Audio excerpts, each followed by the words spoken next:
बिस्मिल्लाहिर्रहमानिर्रहीम। सज्जनों ते मित्रों, उम्मीद है रमज़ान का महीना खैर व बरकत का सिले बन के साड़ी बख्शिश का जरिया बनेगा। अज अलहमदुलिल्लाह दूजा रोज़ा है। रब के नेक बंदियां लई ये अजिहा वक्त है जिहड़ा उन्होंने नफस की सफाई कर दिंदा है, बुराइयां तो दूर लै जाता है।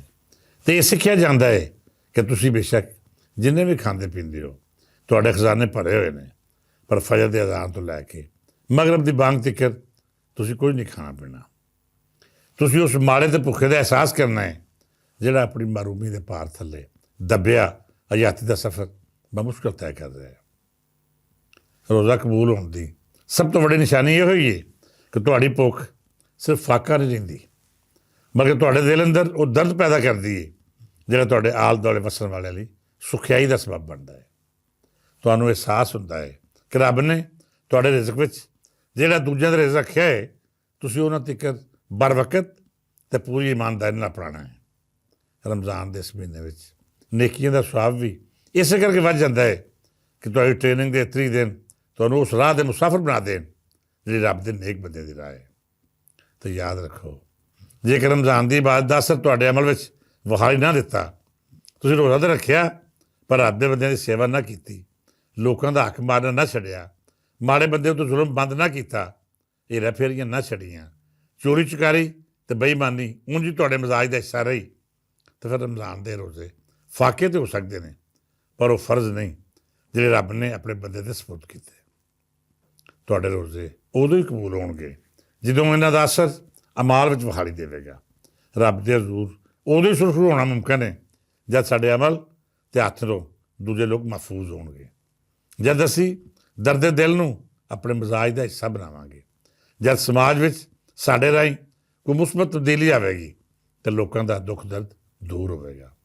बहरहाल रब की रहमत बन के आने वाला यह महीना हर साल सानू एक सबक देता है कि बंदिओ आओ उस राह उत्ते टुरो जी इंसानियत की फलाह का सबब बनती है। मैनू यकीन है कि तुम इस साल रमज़ान के रोज़े इस नीयत नाल रखोगे कि रब के बंदियां की खिदमत के नाल नाल वो सब इबादत भी अपने रोज़मर्रा का हिस्सा बनाई जान जिन्हां दा अमल सानू रब दे नेड़े कर दिंदा है।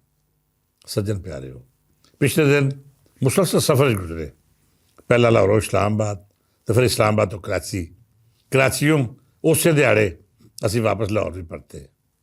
सियाणे आखदे ना कि तुसीं उन्ना इलम 1000 किताबां चों हासिल नहीं करते जिन्हां तुहानूं एक सफ़र अता करता है। मैं तो खैर उंज भी सफ़र का शदा ही हाँ, मैनू मुसलसल टुरदे फिरदे रहना चंगा लगता है। वन सुने लोगों नाल मुलाकातां विचार वटांदरा तो उन्होंने मजाज बारे जानना मेरा शौक भी है तो पेशा भी। अज जो लाहौरों टुरे तो इरादा बस राही सफ़र का सी, पर अचानक फैसला किया कि अज रेलवेज़ बनाइए।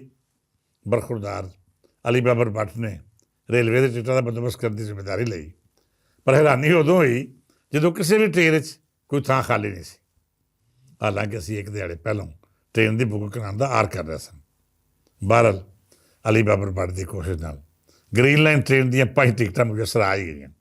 मैं अपने वीर नदीम रजा, सोहेल एडवोकेट, अदनान ते जुल्फकार दे नाल रेलवे स्टेशन पढ़िया तो वेख के हैरानी हुई कि माजी की निस्बत अज रेलवे ने अपना मिजाज बहुत बदल लिया है।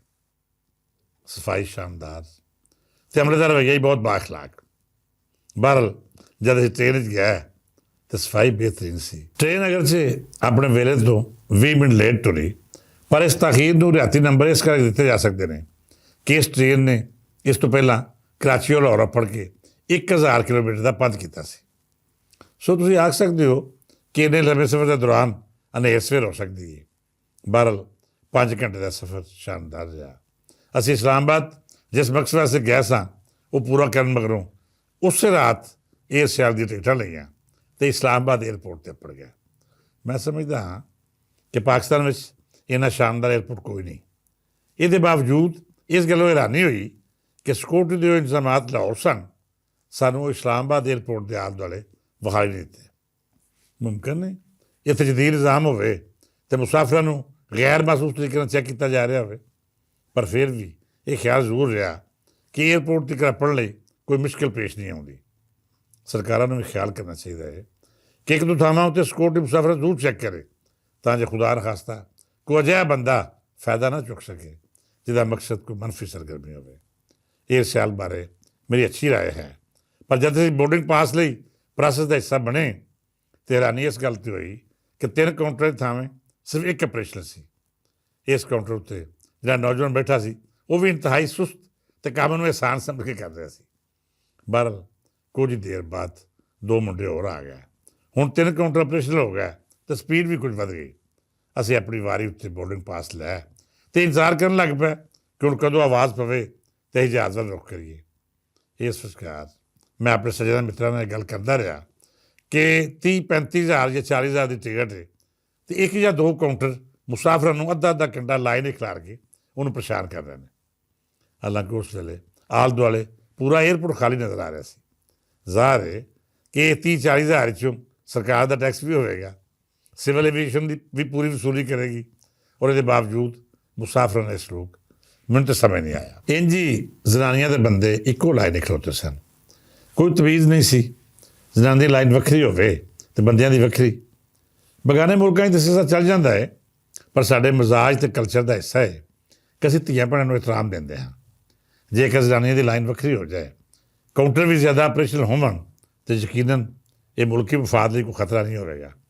ਇੰਝ ਹੀ ਇਹਨਾਂ ਲਾਈਨਾਂ ਵਿੱਚ ਕਈ ਵਡੇਰੀ ਉਮਰ ਦੇ ਲੋਕ ਵੀ ਵੇਖੇ ਜਿਨ੍ਹਾਂ ਲਈ ਅੱਧਾ ਜਾਂ ਪੌਣਾ ਘੰਟਾ ਲਾਈਨ ਹੀ ਲਾ ਕੇ ਉਡੀਕ ਕਰਨਾ ਬਹੁਤ ਮੁਸ਼ਕਿਲ ਕੰਮ ਸੀ।